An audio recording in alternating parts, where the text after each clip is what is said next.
Good morning on Tuesday, the 5th of November, 2024. It's 8 a.m. in the Gambia. And live on West Coast Radio, it's Coffee Time with me, Peter Gomez. Thanks for joining us. And Coffee Time is brought to you in association with partners led by TAF Africa Global, Bloombank Africa, Easy Financial Services, Global Properties, the Gambia Experience, WAVE, the U.S. Poultry and Egg Export Council, and Gam Food Trading.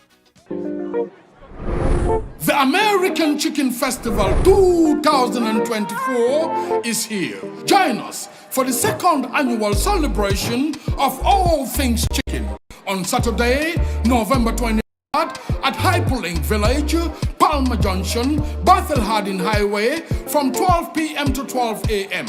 Hello, I am Chef Bode. I'm excited to return for the second annual Chicken Festival. With over 40 international options from a diverse list of vendors. Music by DJ Wonjo, raffles, the variety show, and plenty of family-friendly fun. From local to international, we got something for everyone. Come see and taste the difference. Make it a date and don't be late. And coming up over the next 2 hours, Muhammad M. Jagana in the opening 30 minutes, Alaji Barrow and Shola Mahoney in the second 30 minutes, Dr. Ismaila Sise at the top of the second hour, and Gam Switch in the final 30 minutes. And in between, we have lots, including the U.S. general election, and U.S. presidential election, rather, not general election, U.S. presidential election, and how at least one Gambian voter has voted.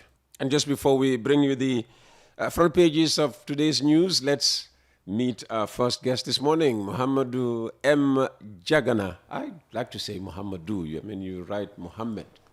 I write Muhammad. Yes, Muhammad M. Jagana. Yes, thank you. So what's the difference in Muhammadu and... I thought the Sarahules, tend to say Muhammadu more than Muhammad. Well, my Toma actually is not Sarahula, it's Fuller. So that's the thing. The guy I was named after is not Sarahula. And the Fullers don't go as far as the U. They stop at the Muhammad. It looks like it. Maybe we need to bring a linguist to explain the difference. Thank you. Yeah. Well, I was going to say, it's a bit early for you, but you're normally an early bird. Yeah, I start my day pretty early in the mornings, and it helps me focus and think, and also allows me to spend a little bit of time with my kids, pray, have breakfast, and drop them at school. Fantastic. You're here not to talk business. Usually when you're here, we're talking business, but today it's all about sport. Well, sport is also a business. Sport is diplomacy. Sport is about entrepreneurship. Sport is about economics in this modern world that we're in, and that's why we're here today to have Fantastic. a conversation. We have a lot to learn from you, Mohammed. Thank you so very much. Let's start this paper review with the point. Barrow drops civil suit against Voice. China hosts seminar for journalists from African countries. Honorable Fatou Kinte attends high-level OIC Ministerial Donors Conference in Jeddah. GFA party calls for accountability in stadium renovation. Corruption case witness says over $4 million was deposited at central bank. And Harris and Trump battle to make what was old new again. Next, Foraya. President Barrow promises to drop civil suit against the Voice newspaper. Council drills witness on the whereabouts of receipts for over $1 million. Gambia welcomes over 900 tourists. Trade Minister continues visit to National Court.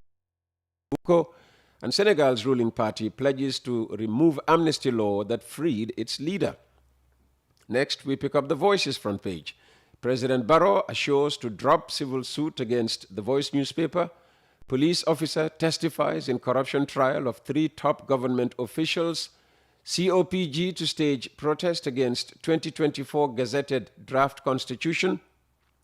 Abubakari Jawara's civil case against Khadija Kebe resumes at High Court today. Alleged shooter of PIU officers to enter defense, and court orders eviction of tenant for troublemaking. And finally, the Standard. President Barrow to drop civil suit against the Voice. U.S. Gambian citizens vote in decisive election today. Rights group questions procurement autonomy to institutions. PRU shooting suspect refuses to open defense. Turkey to train Gambian judges and magistrates, and GFA speaks on Independence Stadium debacle. And that was your first look at Tuesday's newspaper front pages. We thank the editors and reporters of The Point, The Standard, Foraya, and The Voice. It's coffee time with Peter Gomez, and my guest is Muhammad M. Jagana. We were just listening to the newspaper front pages there. Where do you go for your news on a daily basis? Global news, I go online. Local news, I actually look at all the local newspapers and skim through them. And whilst driving with my kids, of course, we were on West Coast Radio, debating what is Peter saying. You're saying the right things this morning. All right. We'll be hearing from Jagana very soon. Now, in less than 24 hours, the polls will begin to close across the United States as the nation decides who they want to sit in the Oval Office for the next 4 years. Both Vice President Kamala Harris and former President Donald Trump were making their final pitches to voters on Monday as the polls continue to remain neck and neck in the key swing states. There are big questions as to how a Trump victory might change the course of wars around the world. He has vowed, for example, to end the war in Ukraine quickly, and many Middle East analysts expect he would give Israel a much freer hand to do what it wants in Gaza or Iran. Now, for Kamala Harris to secure victory in today's presidential election, she needs to win over Republican voters, some who've never voted Democrat in their lives. The movement Republican voters against Trump are hoping to encourage Republican electors to vote for Harris. But more importantly, perhaps, she needs Democratic electors to stick with her and not go the other way. Sadly, that seems to be the case with this Gambian-born voter in Ohio. Good morning, Uncle Peter. I cast my vote for President Donald Trump. Yes, I am a registered Democrat and voted accordingly down the ballot. But I cannot, in good conscience, support what will be a catastrophe for the United States and the world. And in a measured way, here are the reasons why Donald Trump needs to win back the White House. Now, when Trump wins, he will lower the interest rates from hell that is hurting individuals, families, and businesses. Time for the little guy not to pick the tab. And secondly, to examine the arbitrary powers of the credit bureau, whom at their playful discretion increase or reduce people's credit score. And we all know the United States economy is a credit-based economy, and this bureau is definitely hurting black-owned businesses and also people of color, whom always fall on the other side of the credit rating system.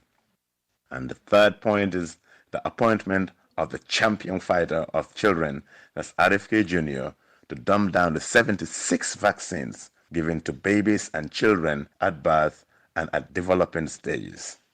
Like that, the pharmaceutical companies must give evidence and data to show the reasons for the rampant neurological challenges in babies after taking their medicines.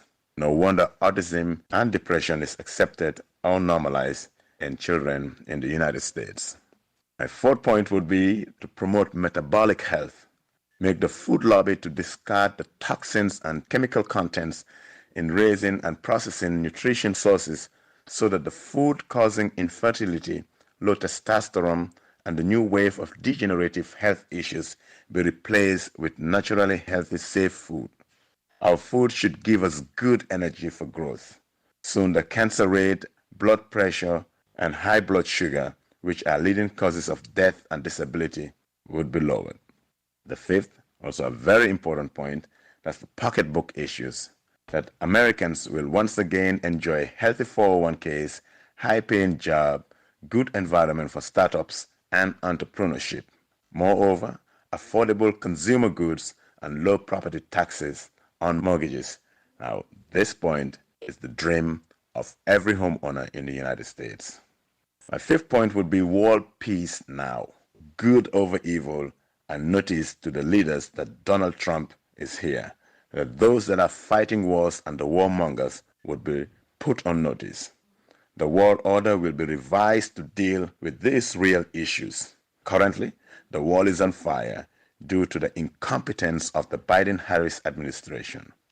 The sixth point would be to revamp the U.S. Department of Education with revised curriculum suited to global leadership in math and the sciences.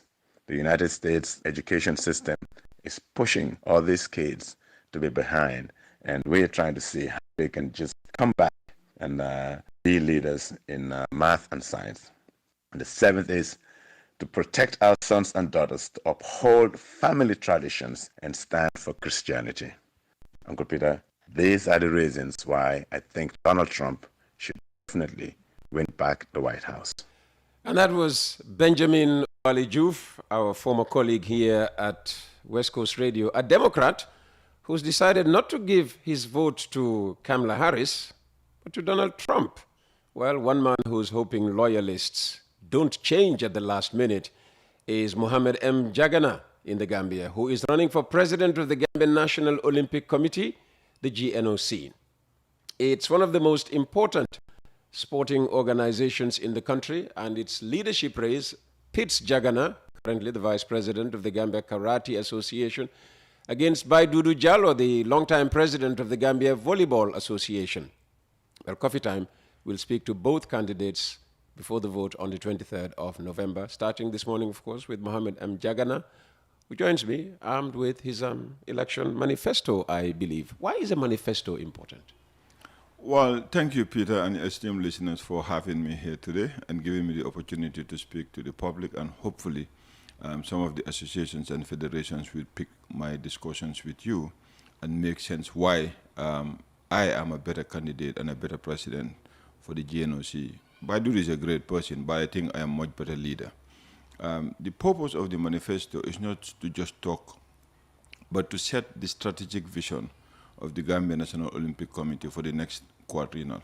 And we have 5 key pillars that we want to focus on. The first one is strong governance, better sports, by enhancing transparency and excellency in sports through governance, which we think is lacking across the board, from the GNOC to the associations and federations. Our second agenda item or manifesto is our women, our strength. We think that empowering women across the Gambian sports would help encourage more women come out and be better athletes. If you look at the terrain, the entire sporting fraternity, there is no single president of an association that's a woman. And the women are one of the greatest athletes in the Gambian history.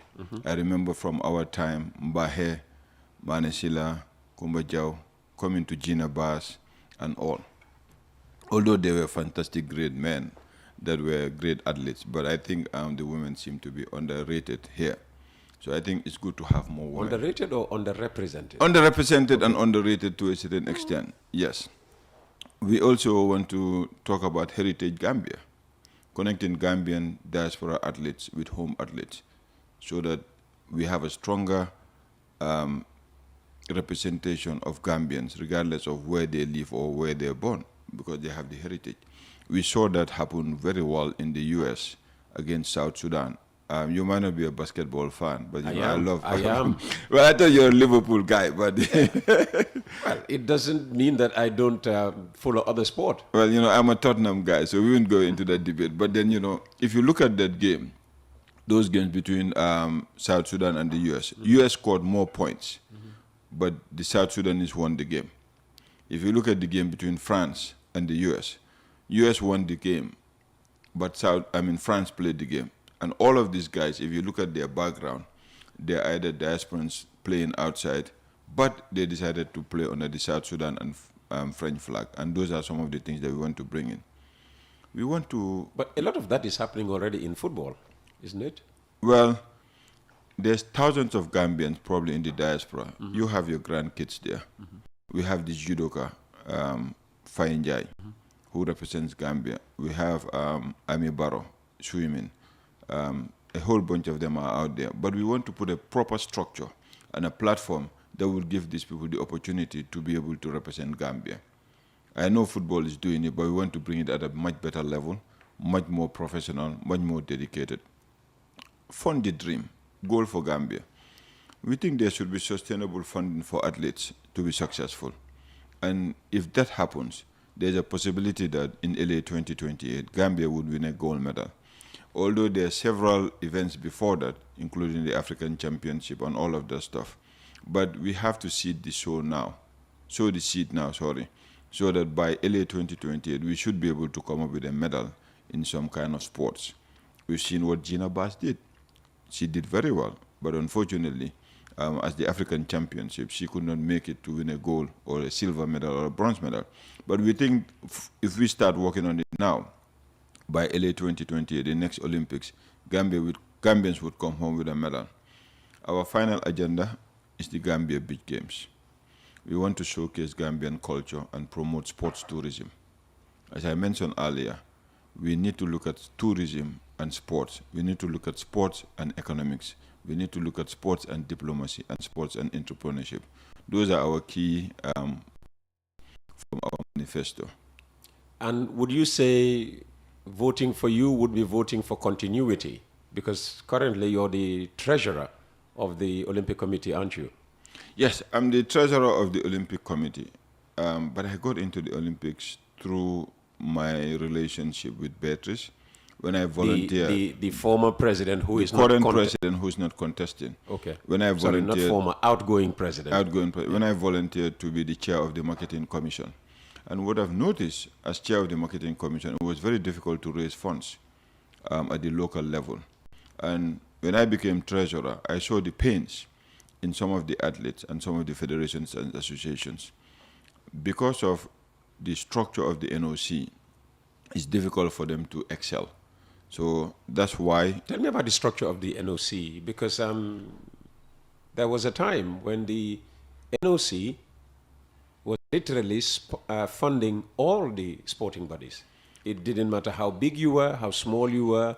I mean, if you had international commitments, the NOC then had some money for you. That's not happened in a long time with, many of the sports. Well, what happened as treasurer, I'm given a budget by Olympic Solidarity, which is a support arm of the International Olympic Committee. The budget is basically earmarked, especially during the 2 years before the games. They only focus on Olympic qualifying games. And based on the qualification of Gambia, those are where they spend their money. As you can see, we had 7 athletes this last Olympic, and most of them were on scholarship. Gina and some of the team members were training in France. Some other people were training somewhere else. Those were funded by the Olympic Solidarity. But then what I want to do, and my team, is that we want to make sure that there's a regional competition in URR. There's a regional competition in West Coast. We want to potentially look at athletes and tap them and bring them in. The IOC is not going to do that for us. We have to figure out how to raise that money. And part of our strategy is to develop schemes through committees that would raise money so that regional sports would come back to Gambia, so that it will be Gambia National Olympic Committee, not the Greater Banjul Olympic Committee. Mm-hmm. It's okay to have all these dreams. Unfortunately, you are not a football association where, football can be played on every kind of surface, under all types of conditions, even without a proper football. For athletics, you need a proper stadium for athletics. So how can you hold a regional competition in Basse?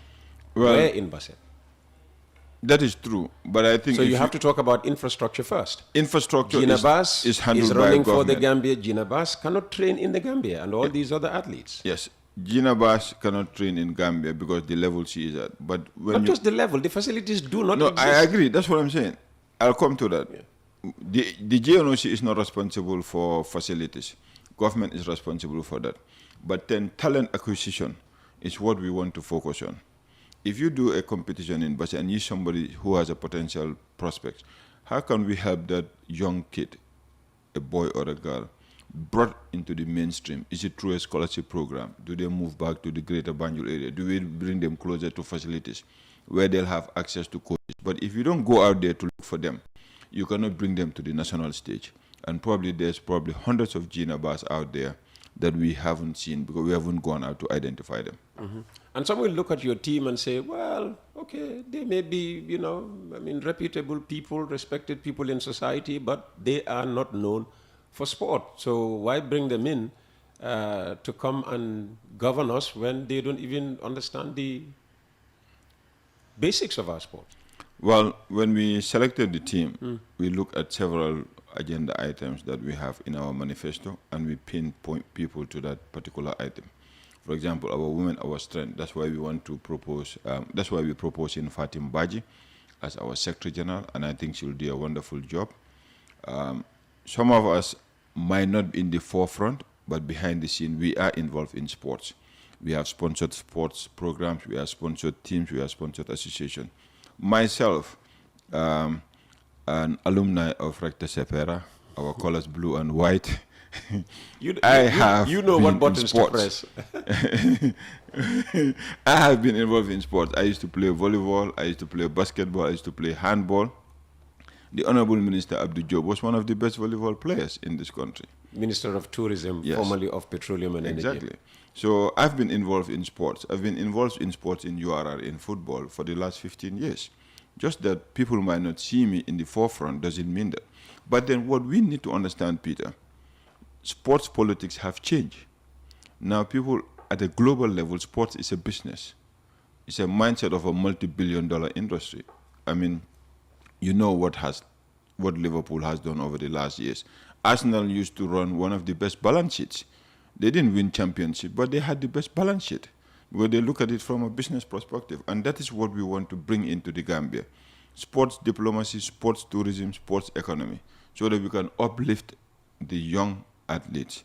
That would be the future of the Gambia. And in terms of funding for the Olympic Committee, the only source of funding seems to be the IOC. Not just yourself. I see a couple of other, business persons in your team. Do you guarantee that once you come in, you will bring in other sources of funding for the Olympic Committee? At least for the first 4 years, you're going to be in charge if you win. If we win as a team, we're going to put out a strategic plan that is going to set key objectives with results that are measurable. Those results would drive the revenue generating scheme for the National Olympic Committee, including the Gambia Beach Games, including other fundraising channels. And we would be reporting on our deliverables on an annual basis to the public. Because I believe that is what would make people be aware of the challenges. I think from my experience, I know you served on the NOC. A lot of people... Decades ago. Yeah, but it hasn't changed. A lot of people do not understand the inside working. And I think it's time for us to go open up, explain to people what the Olympic Solidarity does. What do we need to do at grassroots level? How can we get athlete support and sponsorship through different partnership and network? That is what we need to be looking at. Okay, and I suppose the focus on beach sports is to counter any advantage by Dudu might claim to have over you, in the sense that we all know how we've been successful in the area of beach volleyball.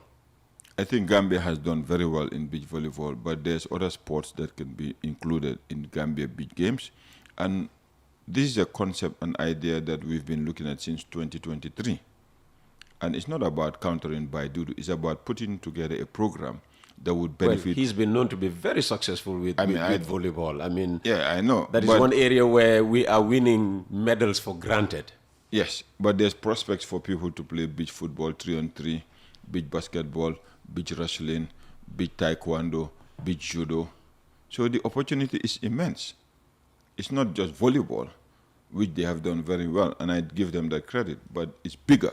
We're looking at a bigger picture, not only one particular sport, but a sport that can attract a lot of young people who might not even know that these prospects are there. And we want to link it to tourism. There's a lot of tourists that come to Gambia. Today, in your opening, you said 900 tourists arrived, I think, yesterday. How many of those would want to do or get engaged in sports? Whether it's cycle racing around the tourism, or karate on the beach, or basketball, or taekwondo.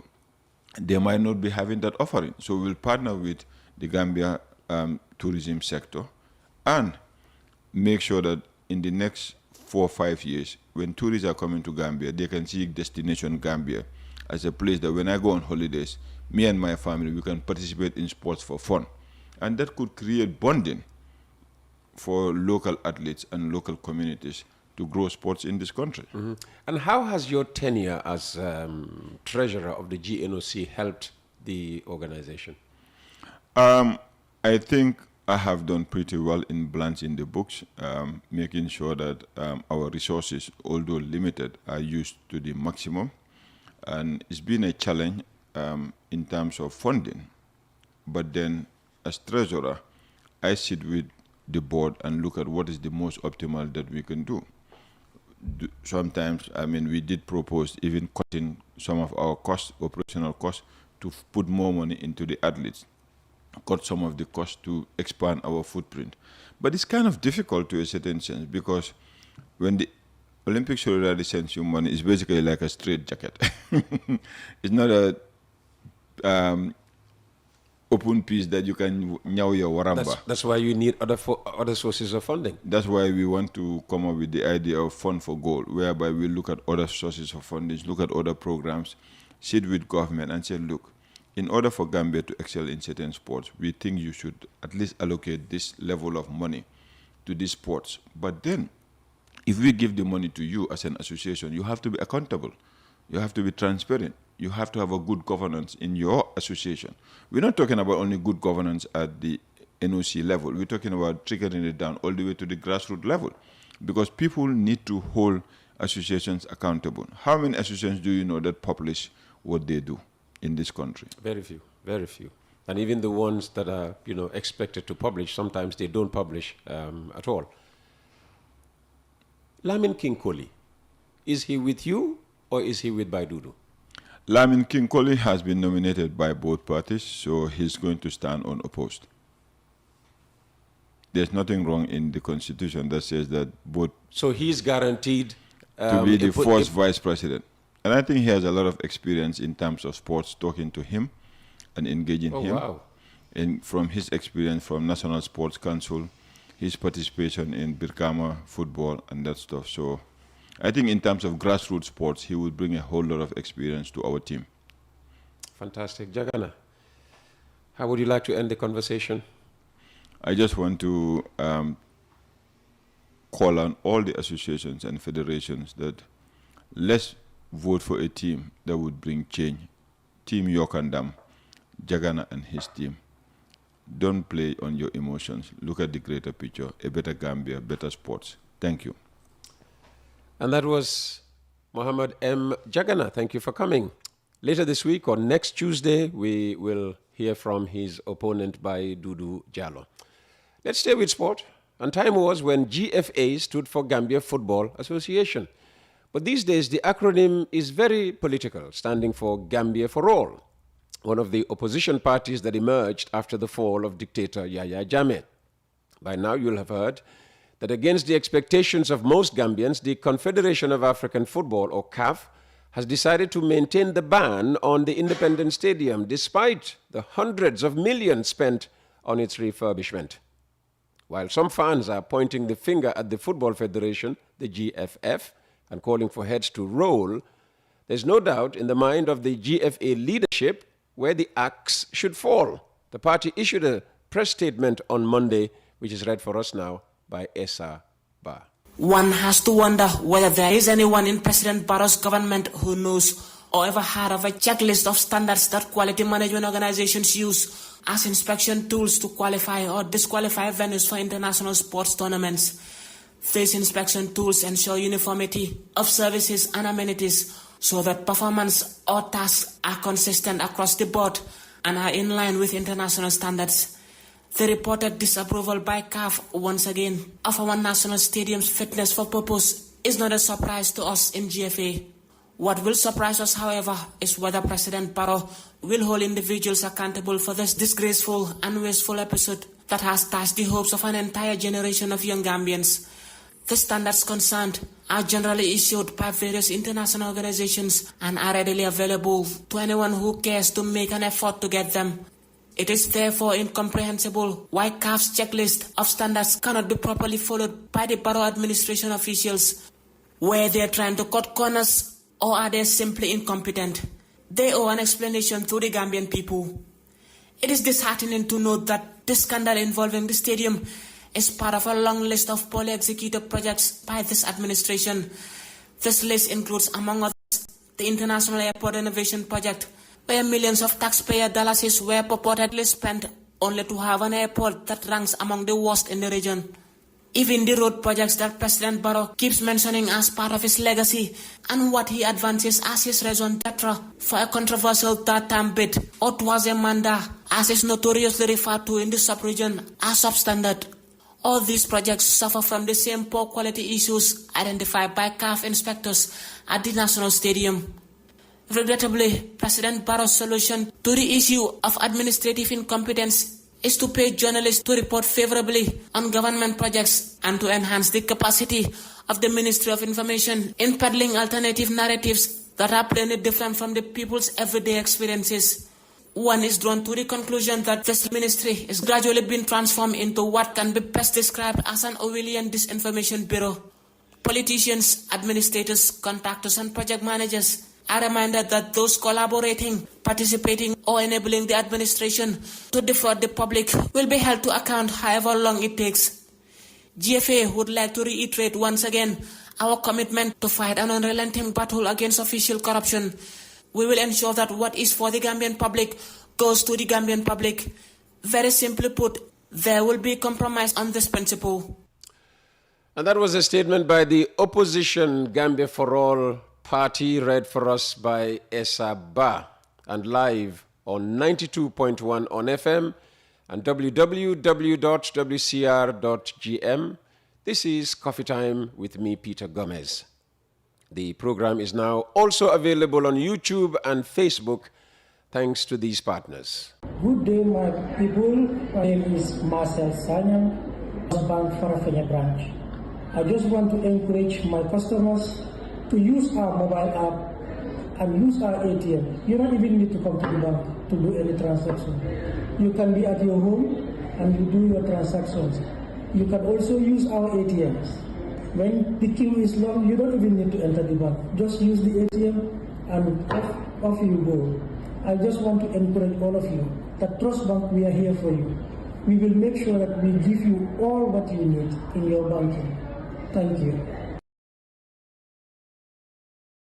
Hello, if I own a business account with Trust Bank, how can I pay salaries to my employees to other banks? Kindly send us an instruction through your corporate officer, that's your relationship manager.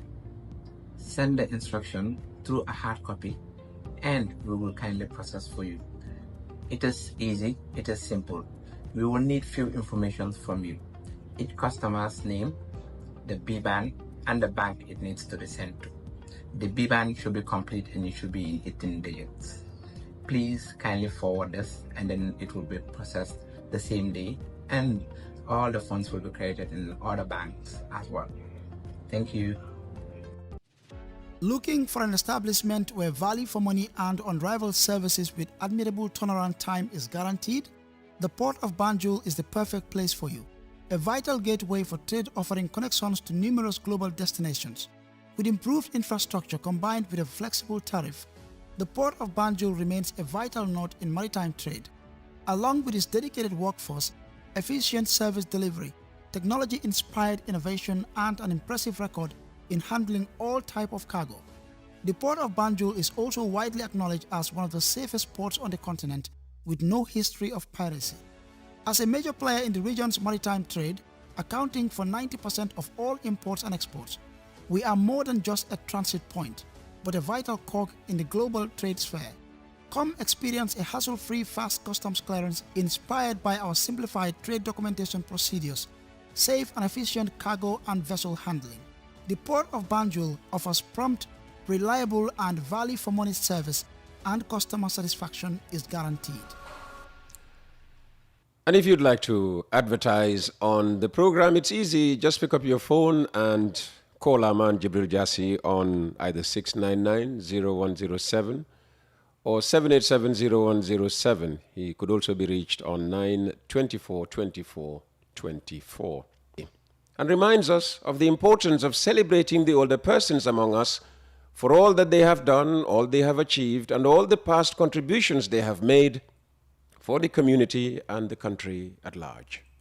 Those of you who follow social media, and frankly even those of you who simply follow the local news because maybe you're not so tech savvy and not so obsessed about social media, you will doubtless have heard the good news that over the weekend, once again, yours truly, Shola Mahoney, the originator and producer of the Shola Mahoney podcast, picked up yet another award. Yes, ladies and gentlemen, yet another accolade.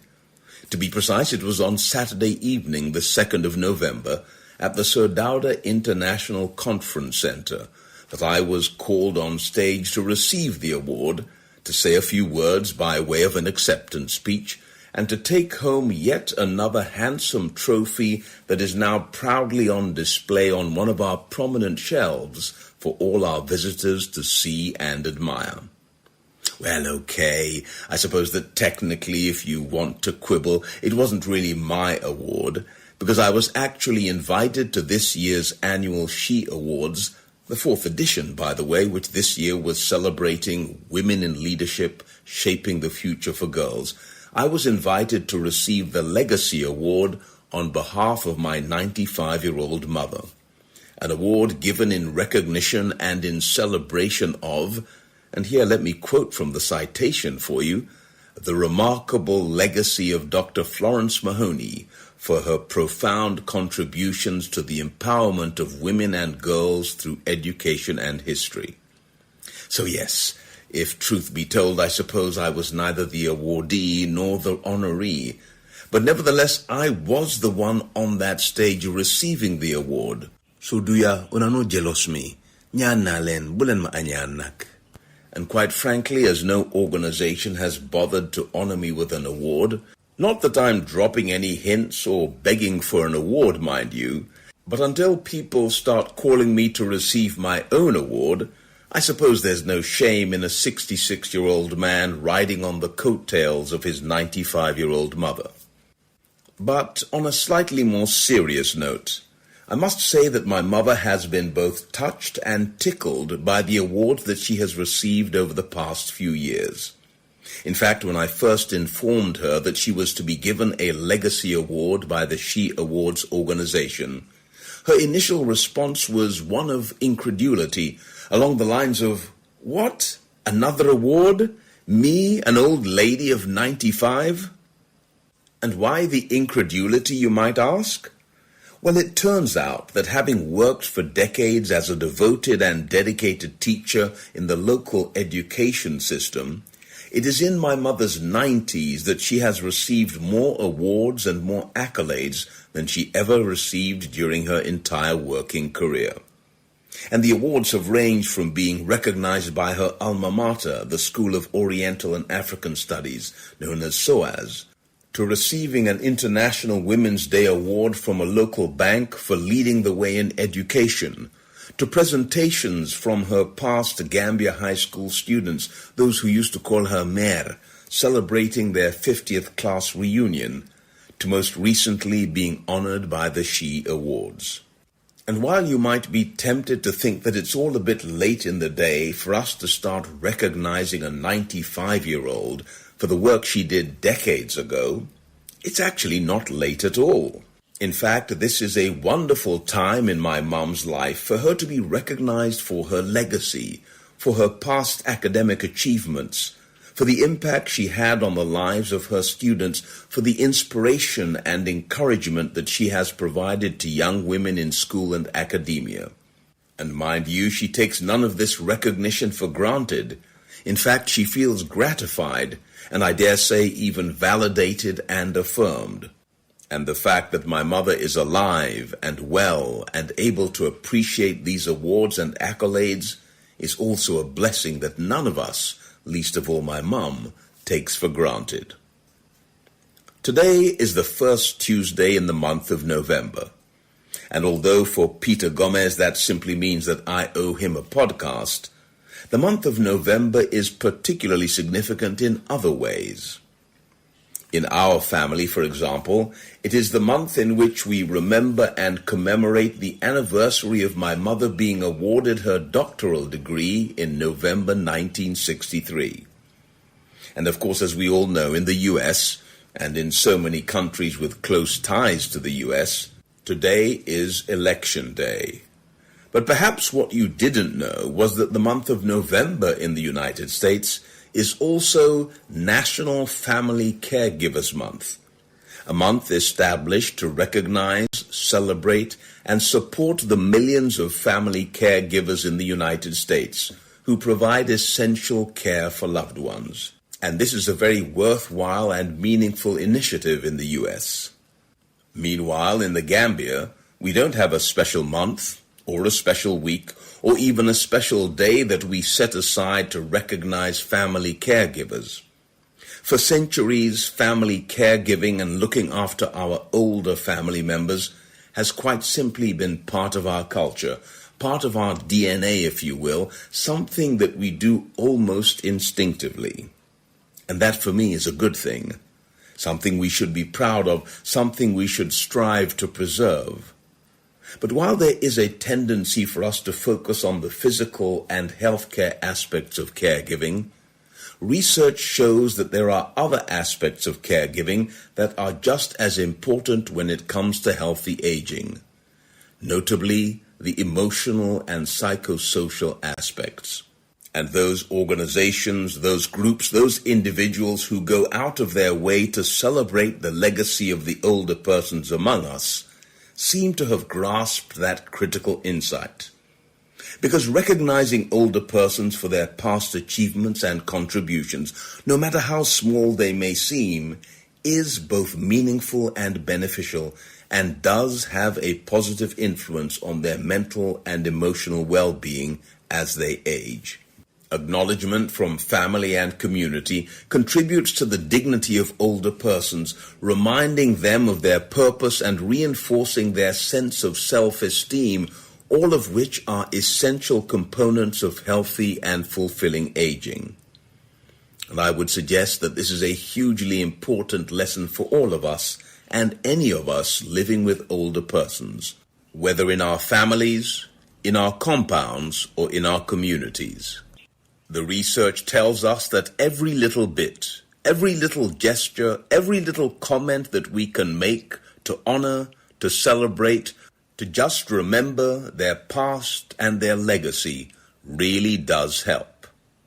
And as for me and my 66-year-old self, well, not to worry. No need for anyone to organize a special award ceremony just for me, at least not just yet.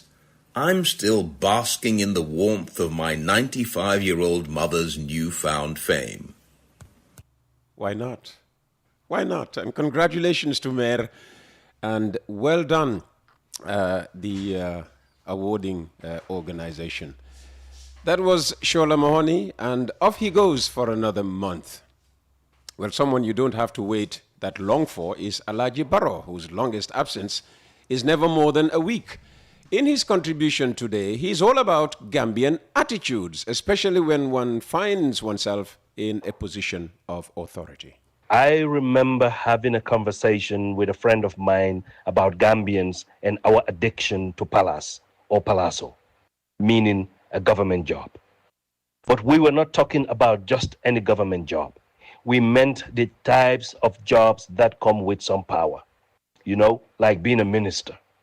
My friend maintained that, and I quote, "Given a little bit of power, kufaunin sembo, opal ajay dole, kicks in for many Gambians." When he said this, I sat up and listened. I sat up because what my friend was saying seemed incongruent with the values we Gambians profess. Our people claim to admire humility in others. And humility and kufao or opal just don't jive. So I wanted to hear more. My friend was saying that Gambians tend to go overboard when given the slightest of power. And for a people who claim to admire humble people, how come many of us instantly become mini dictators the moment we get little power? Gambian bosses love nothing more than being worshipped. Of course, those who worship and sing praises or defend the boss at any cost are often the favorites. Have you seen how people with a little bit of power behave towards anyone they deem to be below them? Look at how those with power in this country talk to others or about others they perceive to be not as powerful. And I am not just referring to your state ministers like Ismaila Ceesay and his misplaced bravado or penchant for trying to belittle those who feed him. No, I am talking about the ordinary Gambian in a position where they think they are in charge. In this colonial space, the person attending to you as a customer service agent cops an attitude because in their warped logic, you need their service, so they have power over you. The van driver cops an attitude because you are in his gele-gele. The empty-headed boss tells you because he or she is the boss. That should end any disagreement you have with them. They cannot rely on the merits of their argument. Just want to end the debate because they are the boss. And do you know why government representatives get all worked up and angry when journalists ask them certain questions? It is because in their eyes, the journalist is a mere journalist and they are senior civil servants. The irony of it all is lost on them. When you get into any type of debate or argument with some of our folks, their fallback is always, and I quote, well, I am the director or I am the chairman and this is my decision. Again, they cannot rely on the merits of their argument. They have to fall back on their title or position. Talk about idea bankruptcy. I think we all know someone who used to be very humble, but once they get in a position of power, they become a mini dictator and their arrogance goes through the sky. Is it because a lot of the humility we display is false humility? Therefore, while we may titillate ourselves that Yaya was an aberration of sorts, the reality is that he is just one of us. When you hear Ismaila Ceesay bragging that let those who oppose Barrow's power grab come to Gambia to meet him and his friends eating on the backs of Gambians, Ismaila is not relying on himself to confront anyone. Rather, he is counting on perverting Adama Barrow's monopoly on violence to help keep them eating. For a people who claim to admire humility, we should ask ourselves why power easily goes to our head, such that my Bandam can foretell how long he'll be in power and who will replace him. We should ask ourselves why power goes to our head so easily. If you ask me, I would say that we may lack natural resources, but we surely have more mini dictators per square inch than many other countries. I guess we are blessed in that regard. Dear God, please guide me so I will never be so full of myself that I look down on another creation of yours because of job titles. Please guide me so I will never be one of the mini dictators that litter our little Gambia. That was Alaji Barrow. Dr. Ceesay has listened to every word said in that piece, and it's his time to take to the airwaves now, but he never does before we play a group of adverts, because that's how we kept on air. Now, we've been advertising the masterclass in project finance course coming up in a few days' time. I have more good news. All registered participants for this course, the masterclass in project finance, will be enrolled for a prestigious course by Yale University as an additional incentive as follows: financial markets or stock market fundamentals, self-paced learning. One will teach the basics of financial markets, insurance, and capital assets, dive into some details of behavioral finance, forecasting, pricing, debt, and inflation, stocks, bonds, dividends, shares, market caps, explores these concepts, understand bubbles, the mortgage crisis and financial regulation, securities exchanges and financial institutions, options and bond markets, corporate, municipal bonds and special purpose vehicles for infrastructure financing, investment banking, underwriting processes, financial innovation, financial engineering, etc. And a certificate of completion in financial markets will be issued by Yale University, USA. So enhance and upgrade your skill set and be certified at the Project Finance Masterclass, dates 12th of November to the 14th of November 2024, venue Sir Dauda Kairaba Jawara International Conference Center. Register now by calling +220 234 4293. That's +220 234 4293, or by WhatsApp +220 766 50 50. 766 50 50. Dr. Ismaila Cisse is the Minister of Information, News Media and Broadcasting Services, also overseeing the Ministry of Communication and the digital economy. Very busy man. Welcome back to Coffee Time. Thank you very much, Peter, and good morning. A very busy man, a very popular man, or maybe infamous man. I mean, your name was all over the place. Yes. What have you been saying again? Well, I think before I respond to that, I'd like to, I normally don't respond to certain issues, but I think because Alaji Sidi Baro mentioned my name on 2 occasions, I need to respond in kind. Sure. This is a man, Alaji Sidi Baro, who is a coward, who's not trustworthy, but also reliable, and also who's ungrateful, and I'll tell you why. Coward because he's one of the masterminds of the December 30th coup in 2014. He was supposed to come with his colleagues to overthrow Yahya Jammeh. He stayed behind and his colleagues were killed and he ran away. The second thing is that he's not trustworthy. When after Barrow came to power, he came running to Barrow looking for a job.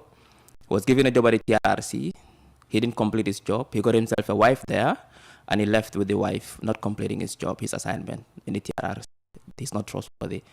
He's ungrateful because why? It's now that he can now make statements by giving his full name. Under Jammeh used to use a pseudonym called Eden Sharp. Why wasn't he using his real name under Jammeh? It means he was a coward and he's ungrateful. Now he should be thankful to Barrow that the space, the freedom that Barrow has created. Now he can use his real name to criticize the government. We have no problems with that. They can critique. But I think it should be fair, but also to do it in a manner which is very professional. I think that is my response to Alaji Sidi Baro. Now, when it comes to the, you said my name has been everywhere. Yes, I made statements and I stand by those statements that nobody, no organization, no movement, being political or otherwise, can stop President Barrow from running in 2026 if he so wants to do so.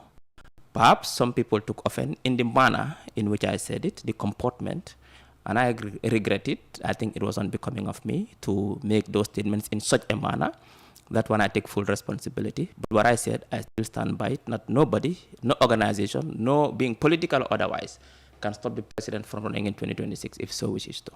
No, if that was all you said, I mean, why should anybody take offense at that? Well, the manner in which I said it, they thought it wasn't very professional. The comportment wasn't good, and I accept. It's unbecoming of me to speak like that. I never speak like that. You know, Mahdi, I mean, he did a long piece on that, alleging that actually you insulted the parents of Gambians in the diaspora. Well, why would you want to do that? I never did. I mean, what I said is that nobody's dad owns the Gambia. Why is he lying? That who's that? Even my dad doesn't own the Gambia. I did not insult anybody's parent. Now, when it comes to Mahdi is suffering from a dual syndrome of idleness and bitterness. Therefore, that is why now his main task is to just attack the presidency. I think Mahdi is political, and that organization he has created, Francis Small, whatever he has created, to go political. Mahdi is hiding behind activism to do politics. He's just transformed that organization into a political party and come to the terrain and do politics. He can't be hiding behind activism. We all know Mahdi. He's political now. I think he's in the dual syndrome of bitterness and idleness. That is why he's just every day sitting and writing. Now, after this, he can go and write a big PhD thesis and attack me. I don't care. But what I can tell Mahdi is that let him come political. Let him not stop hiding behind Become political. That's what's easy. What I said was very simple. Nobody's dad owns the Gambia. Even my dad doesn't own the Gambia. Why is he lying that? Whose dad owns the Gambia? The manner in which I said it, like I said, is unbecoming, and I regret the way I said it. But that is the truth. They cannot be sitting everywhere bullying people and expecting people to succumb to those bullies. And the Constitution is clear. The president can say why should they come to say by term? It's unconstitutional, and we cannot accept that. Why would Mahdi be bitter? What would Mahdi be bitter for? Well, he knows why he's bitter. No, you're saying he's bitter. But because I suppose you would say that only because you know why he should because should of be bitter. his actions depict a man who's bitter. I don't know the reasons for bitterness, but his actions, doing things, depict. He's not fighting corruption. Mahdi writes about the revelations at the local government council, the exposure of corruption in local governments. UDP. He never talks about that. The only thing he does is every day attacks the president. Whenever the president speaks, he attacks the president. I mean, he does not act. That is not what activism. He has transcended activism. Now he's gone political, and I think he wants to become political, but he's afraid. He's scared to come to the terrain. Let him be a man and come to the terrain and be political. We'll accept that, like everybody else does. You seem to be suggesting that Mahdi is hard on the NPP and very lenient with the UDP. That is the fact. That is by all indications.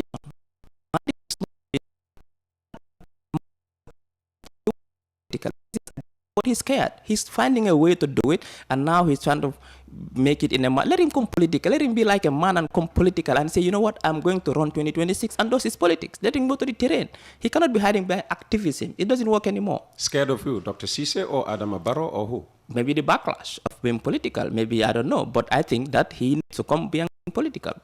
Did you face any backlash for, becoming political?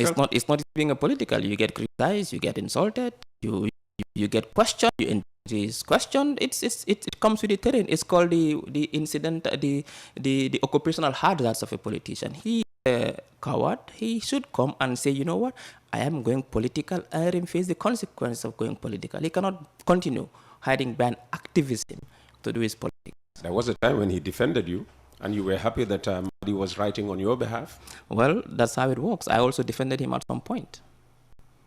When you say that's how it works, that is when you go wrong, we say you've gone wrong. When you go right, we say you've gone right. We just speak as it is. If he does something right, I'll say he's done something right in my view. Fantastic. The papers are all singing the praise of Barrow, if you like, that he's decided to drop the civil suit against the Voice newspaper.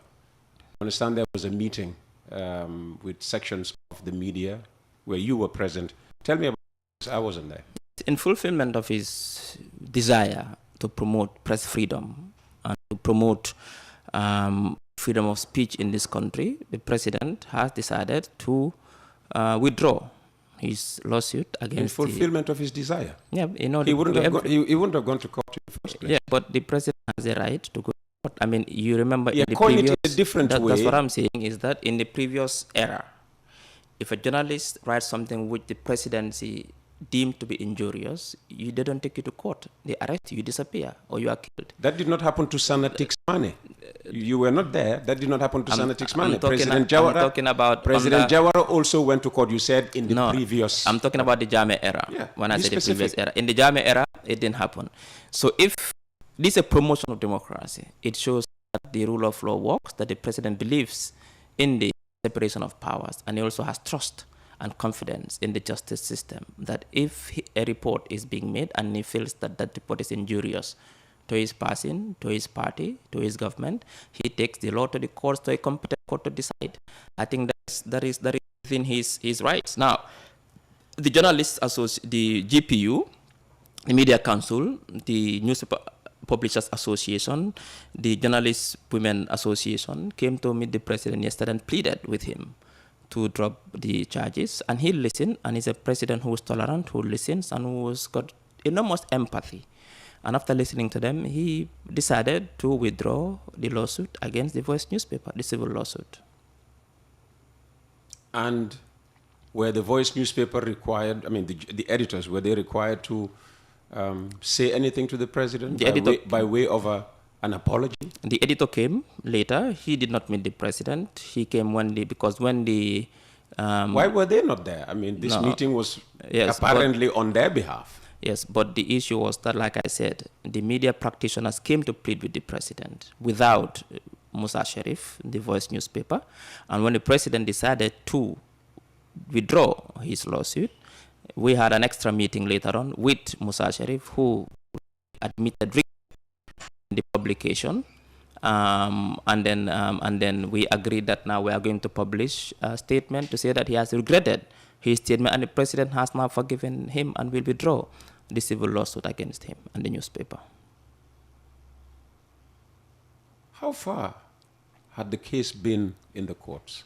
I think there was only one sitting. When it comes to the civil, there are two cases. They have the criminal charges and also the civil suit brought by the president and his legal representatives. Now, the president doesn't have say, because our police, the police is an independent institution and we don't want to be interfering, or the president doesn't want to interfere with the work of the police.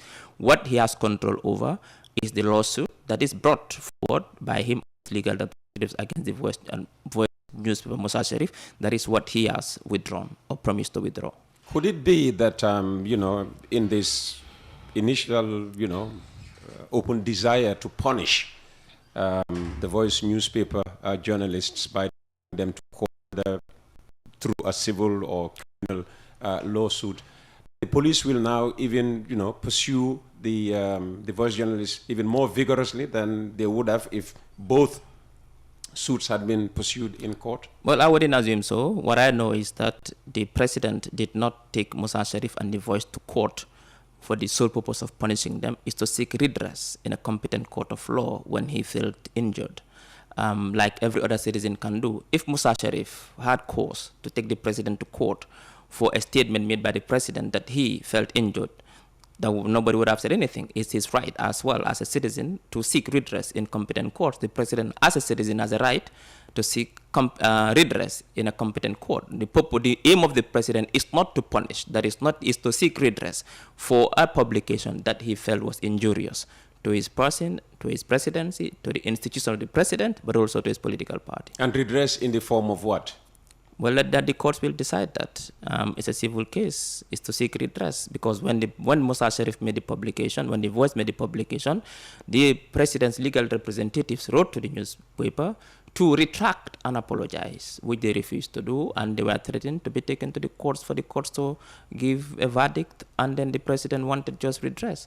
But now when it comes to the criminal case, this is solely within the purview of the police, and the president, His Excellency Adama Barrow's government doesn't interfere with the work of the police, and therefore it is left to the police to pursue that case. Okay, let's move on. Let's help us understand why the GPPA has decided to grant procurement autonomy to 9 additional institutions. Well, it's to make their work easy. Given the experience we have with procurement in this country? It's not a blanket check for procurement. What it does is that there are a threshold, I'm not sure of the threshold, that these institutions can now go ahead and do the procurement. However, they will be subjected to checks, regular checks, auditing as well, to ensure that they follow due process. It's not like it's a blanket that you go and do whatever you want and that's it. No, it's because normally what happens is that even if you want to buy a pencil today, it has to go through up to a certain threshold. I think $500,000. It has to go through a GPPA process. Yeah, and there's a reason for that. Yeah, exactly. Where now, pencils have been costed, what would ordinarily be 60 bututs have been costed to be what, $600 or $60? Yes. No, what this says is it doesn't mean that you will not be checked. You'll be checked, but not at the point of sale. But there'll be periodic checking as well to ensure you follow due process. So it's like you can go ahead and do the procurement, but after some time, they'll come and make sure that you follow due process. So nobody will go scot-free in that. It's not like it's a blanket to say you do procurement and there'll be no consequences. No, due process will be followed. They'll come and make sure that proper auditing is done to ensure that you indeed follow due process when you are doing the procurement. So it's just that at the point of doing it, you don't have to be having the burden of going through a GPPA when you need to move and do things quickly. But then that will come after. So it's like post auditing of procurement rules, if I may use that word. Hopefully, one of the things that will come up in cabinet tomorrow will be Bakari Baji's explanation of what happened with the CAF inspection of the Independence Stadium. Gambians are angry that the expected readmission of the Independence Stadium, based on what the ministry officials have been telling us about the refurbishment work, isn't happening. The Scorpions are going to have to play their next match again outside the country. It's unfortunate. And then I think we really feel the pain of playing another match, especially this was our last match of the year in another territory. It's unfortunate, but CAF has their own standards. And remember, this stadium was built in 1983, and it has not undergone any comprehensive renovation. It's the pitch we're talking about. Pitch that we couldn't even maintain the grass. It's a new pitch. It's a hybrid pitch. It's very expensive to maintain. I think you need some expertise to maintain it. Perhaps that is the reason why the pitch had some issues. But it's a new pitch. It's a new pitch that they've laid there. We'll work on that. This thing is a process. And then I hope that when we work on this, CAF has promised to provide a consultant to guide the Gambia to make sure that they prepare the pitch. Maybe hopefully in our next home game in March 2025, we'll play it in Gambia. Well, that has to happen. It has to happen. Otherwise, you'll question why you people are, in your positions. And people are calling for the head of Bakari Baji. Do you think that is fair? Do they have reason to say that? I think it's unfair. The stadium has been given the go-ahead in all aspects. And remember, this is a sports facility, and sports infrastructure renovation is not like any other renovation, like another building. There are different components to the lighting, the security, the scoreboard, the pitch, the tracks, it's different. So if everything is been passed, it's just the pitch, I think we can work on that and make sure that we sort that before our next home game. Rather than refurbishment, is it in time to start thinking of a brand new stadium, a more modern stadium that can accommodate more people? I mean, the population is growing and not getting any smaller. We will, but it's expensive. It costs a whole lot of money to build a brand new stadium. And I think if we have the resources, we'll build it. That's what we want as a government. But again, it has to do with resources as well. It's 9:30. Ismaila, thank you very much for coming. How would you like to conclude? Well, thank you very much, and I hope to see you next week. Fantastic. That's Dr. Ismaila Ceesay, Minister of Information, News Media, and Broadcasting Services. Coffee time with Peter Gomez. One more break, and we'll have our next guest in the studio. Taking and processing payments ensures you can continue to do what you love. There are plenty of options to get paid. You need to determine what kind of payments you are going to accept, how to accept those payments, and how to manage those payments. Many businesses start out by only accepting cash. It's easy to manage, there are no processing fees, and you have access to the money right away. But only accepting cash may rule out a whole customer base that no longer uses paper currency, a group which is ever increasing. More and more consumers are using credit cards and mobile payment methods for even the smallest transactions. So being able to accept those payments means a better likelihood that your business will grow. In the Gambia, the unseen hand in almost all credit card and mobile payment methods is GamSwitch. And thanks to West Coast Radio's partnership with the Central Bank of the Gambia, the payments company, are now on Coffee Time to educate us all on what their business entails and how it benefits us all. That's why Samba Omar Sow is here. Samba, welcome. Thank you very much. I'm sure people, there are friends who call you Bach. Indeed, many. Many to call me GamSwitch, what's the story behind GamSwitch? Right. Peter, GamSwitch is the national switch of the Gambia. It is now, as we speak, 100% a subsidiary of the Central Bank of the Gambia. It was created mainly to take care of the retail industry in the Gambia, retail payment in the Gambia. And to a large extent, we have succeeded in doing just that. But recently, we have ventured into the mobile industry. As you put it, knowing fully well that now the world, especially in Africa, is moving more and more towards mobile payments. That is why we have also catered for them now to make sure that any method of payment that you want to use, any platform, be it mobile, be it credit card, debit card, we have now the facility to make sure that businesses and individuals receive their payment on time. So what does it mean? Is every time I go to the bank and, perform a transaction, is GamSwitch, behind the scenes throughout the process? Mainly our focus is we enable two banks to talk to each other. For example, if you are banking with Bank A, and then you happen to live in a place where Bank A haven't got any of their platforms, and you're really in need of cash, then you can walk into any ATM in the Gambia, and through GamSwitch, we will enable you to have cash. All the other things will be done in the background, but for you, your problem will be solved there and then you go. The rest is between us and the two banks involved. But this has been going on for almost 11 to 12 years now. So, and next is when you want to transfer funds. Today in the Gambia, in real time, 24/7, you can move funds from one account to another. And that is thanks to GamSwitch. We make that to happen, right? And of course, we are also known in visa acquiring. That means if you come with your Visa card, Visa card. Yeah, Visa card. Visa payment card. Visa, exactly. Visa, be it credit or debit card. Before people think that you give visas to US and Europe. And all right, let me make that clarification. Visa payment card, please. Visa payment card. If you come with it, no matter where you come from in the world, when you come to Gambia, you put it in our ATMs, you will also have cash. Now, the rest will be done between us and then the two banks involved, as I said before. So that service is also ongoing. The other service that we also offer is cash power. We have enabled now Gambian in the diaspora and also, of course, Gambian within the Gambia to buy cash power in the comfort of their houses or wherever that they are. They can buy cash power and send it to their relatives or to send it to their beneficiaries for ease of use. You don't have to struggle. You don't have to worry about exchange rates or things like that. GamSwitch will take care of it.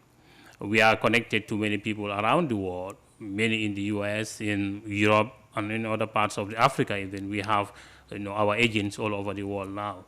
And of course, we also have airtime. All the networks in the Gambia, be it QCell, GamCell, AvriCell, and QCell, we are connected to them.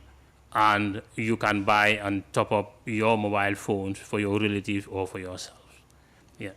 The other thing, recently, as I said, we have also gone on payment gateway. For the first time, Gambia now have got a payment gateway. The reason for the payment gateway is this. There are so many people in the Gambia offering goods and services to people outside the Gambia. Receiving payment has always been a problem until now. From I think 2 months back, I can tell you that anybody in the Gambia, please, who want this service, come and see GamSwitch. We are going to work with you and make sure that this is a possibility. And in fact, there are so many businesses in the Gambia now who are taking advantage of this because they have been struggling to receive money from outside the Gambia. Now that has been made possible.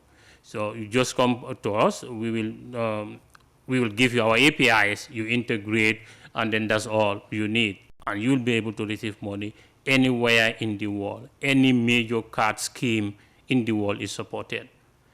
And how easy will it be for Gambians who want to make payment from outside the country? Because there was once a time when we tried to encourage, online listeners, West Coast Radio, online listeners, to support the business, but they did not want to download any wallet or any app. They just wanted a link that they can open and fill out whatever they needed to fill out, and the money is transferred automatically. Thank you very much, Peter. Technology have evolved a lot over the years, and today I can tell you to solve that is very easy. Part of our payment gateway is request to pay. I mean, nobody have to download anything. You, the beneficiary, will have to send it to them. Send it to anybody, anywhere in the world. And when they open that WhatsApp message or however that you manage to say, maybe be it email or anything, when they open it up, it becomes a full-fledged web pay, page, where you fill in your details, and upon everything being processed, there you go. The beneficiary will receive the value and your bank will be debited. So now it's very, very easy, more than ever before. If anybody wants to support you, you simply have to download that or send them that message. They open it up, they don't have to download anything on their phone. After this process, they can delete the text message even if they want to, but the money will still reach you. Well, I hope there are many out there who would like to support our efforts. Yeah. And people are very, concerned about the safety of their data. I mean, they go online, they input data about themselves. Well, you've just said that immediately after they can delete. Yeah. But the data has been captured at the other end. So how safe, are people's data with GamSwitch? Okay, in the payment industry, also rules and regulations governing it. The payment gateway that we are using is fully compliant, is fully certified by PCI DSS. So that is the gold standard of payment in the Gambia, of payment processing in the world, rather, not in the Gambia, in the world. That's what governs it. It's mainly led by Visa and MasterCard and other individual in the industry.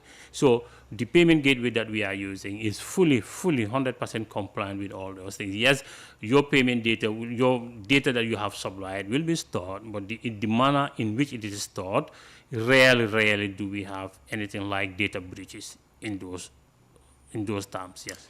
And people, hearing you say that, you can take payment from Peter Gomez, and give to Jibril because that's the instruction given, would just assume that where you sit in your office, at GamSwitch, you know the details of every account in this country. No, we don't. Well, you need to clarify that. Yes, that's right. That's very, very good, Peter. Remember, GamSwitch, we are not initiators of any transaction whatsoever. What we do is that Peter is banking with Bank A. To make a transaction, you have to go onto Bank A platform, any of their platforms, and initiate a transaction from their platform, right? Then there's that message that comes to GamSwitch. GamSwitch will process that message and know who is the intended recipient of that message is. So the message is routed to that person, and then person will decrypt that message, interpret it, and know what exactly it contains and act accordingly. And GamSwitch will also notify both the initiator and the recipient that this transaction is successful, and GamSwitch will take care of the back office work the following day.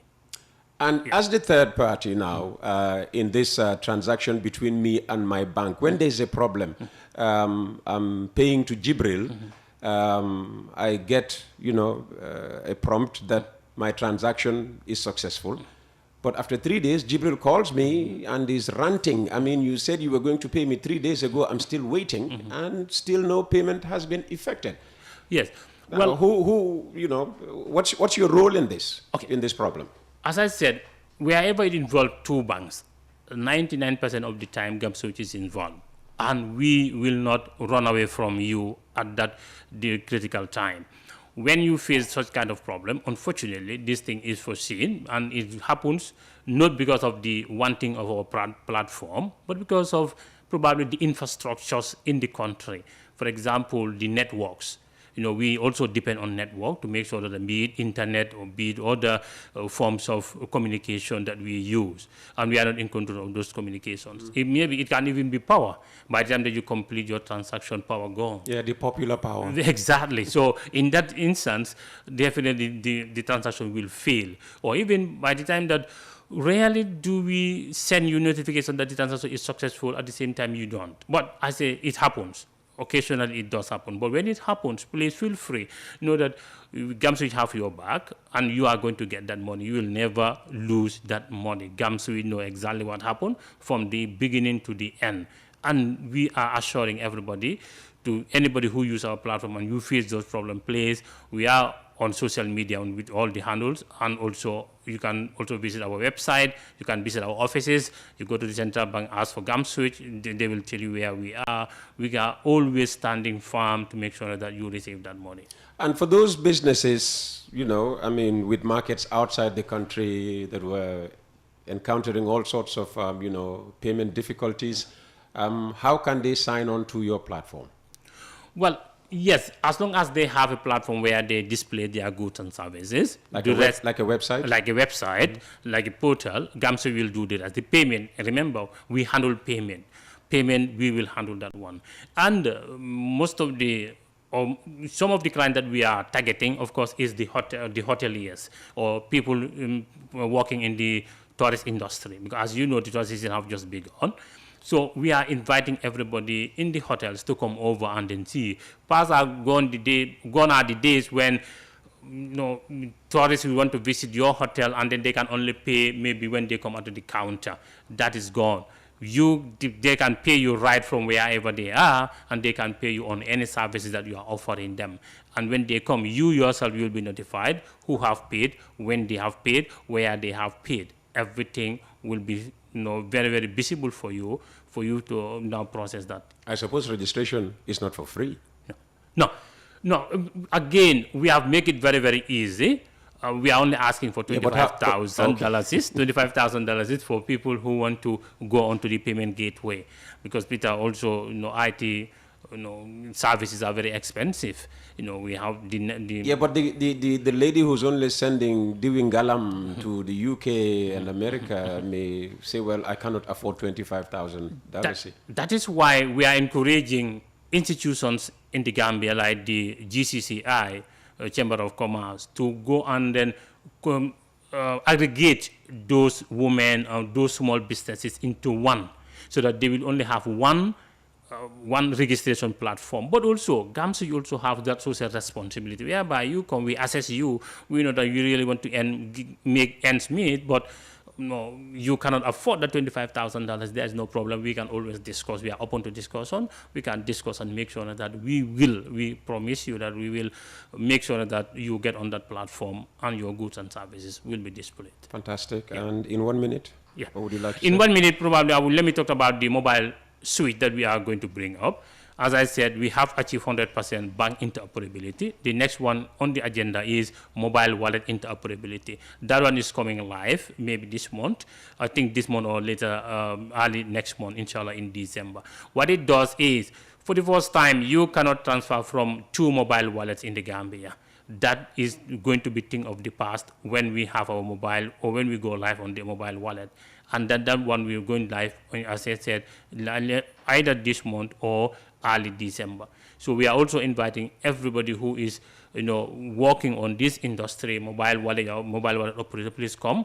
We have got our API. We have shared it with everybody that we know of generally.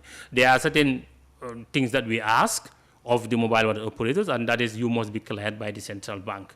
You must have your papers, business papers ready. Once you are cleared by the central bank or by the regulator, whoever the regulator is, GAMSA will do business with you. We don't discriminate on anything. But if I wanted this pin, this link, I don't have to go to the central bank, because no, I'm not a mobile operator. No. Definitely. For you, it's straightforward. Just come to GAMSA, and then of course we will ask you before you go on live. We will ask you your business register as a Gambian. We have it. Don't worry. Jibril has everything you need. No problem. Samba, thanks for coming. Thank you very much, Peter. Thank you for having me. Samba Omar Sow, Chief Financial Officer and Acting Chief Executive of GAMSwitch. Actually, they are on the Central Bank sponsored Your Money program with me every Saturday. And this coming Saturday, God willing, I'll be joined by the seasoned banker, Omar Mboob, in questioning them. And we start at 12 o'clock midday Saturday. See you then.